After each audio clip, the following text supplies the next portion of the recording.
Welcome to WEFM's 3 p.m. news. I am your presenter, Jessica Klein. First, on the local scene.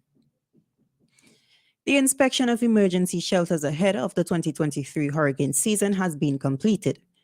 This is according to Director of the National Emergency Management Organization, NEMO, who, during a recent interview on NBC Radio, said that the names and locations of this year's shelters are expected to be published soon. We hear more from Ms. Philbs. The shelter inspection was completed, and we should have that list published by next week.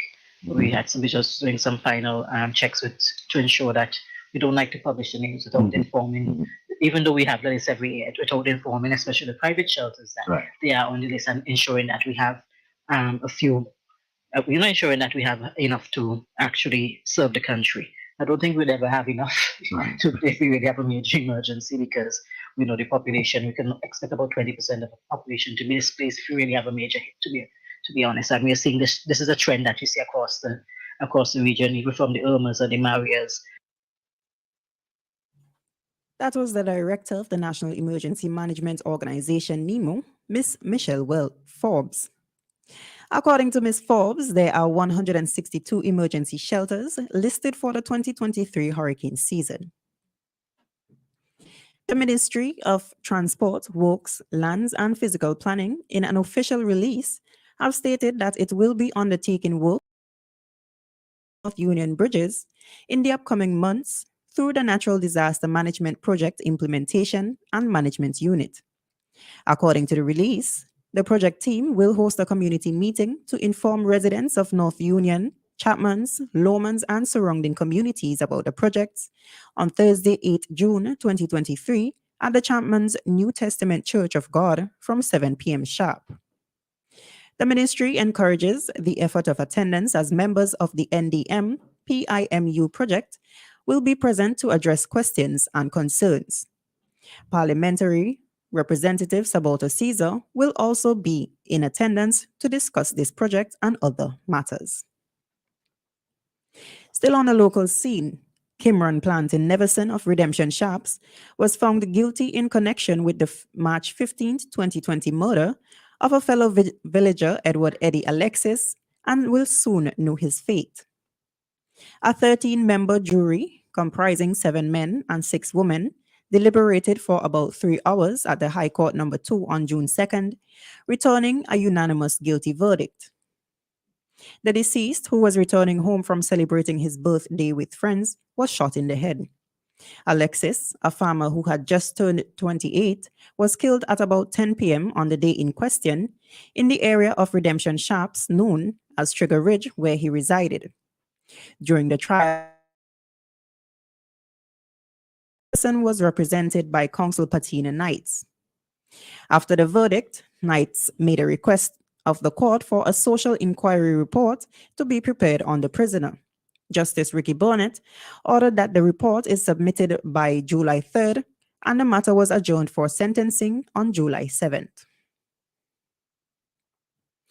On the regional scene, Haiti's death toll from the heavy floods that hit the country over the weekend has risen to 42, with another 11 people missing, according to authorities.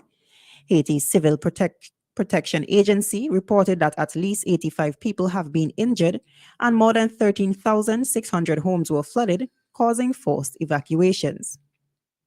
The rains pelted Haiti's western, northwestern, southeastern, and central regions, according to officials. Though the weather has seen some improvement since, many crops were damaged amid a spike in starvation, and people are trying to find temporary shelters after the rain turned roads into rushing rivers of brown water. The World Food Programme said tens of thousands of people have been affected, with the greatest damage reported in Port-au-Prince's metropolitan area and in Haiti's western region. Haiti's Prime Minister, Ariel Henry, has said he has asked for international help. Still on the regional scene, the acting chief nursing officer of Barbados in the Ministry of Health and Wellness, Anastasia Jordan, has reiterated the government's commitment to investing in the improvement of the capacity of the nursing profession, even as the Barbados Community College, BCC, continues to face challenges meeting the demand for producing those healthcare workers.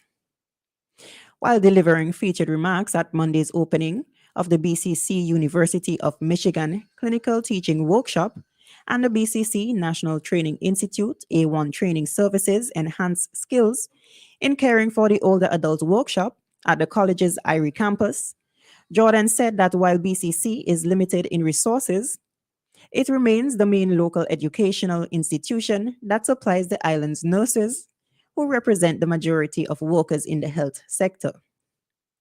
She said the faculty remains resilient and continues to play a significant role in maintaining a competent nursing workforce.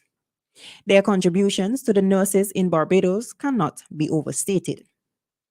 Additionally, she said, as we witness the changes in healthcare requirements in our country become more complex and multifaceted, the nursing workforce must be prepared and be able to respond to these changes. And on the international scene, the Congolese government says that 10 people from the Democratic Republic of Congo have been killed in an army attack on a university campus in Sudan. According to reports, they died in bombardments on Sunday afternoon at Khartoum's International University of Africa.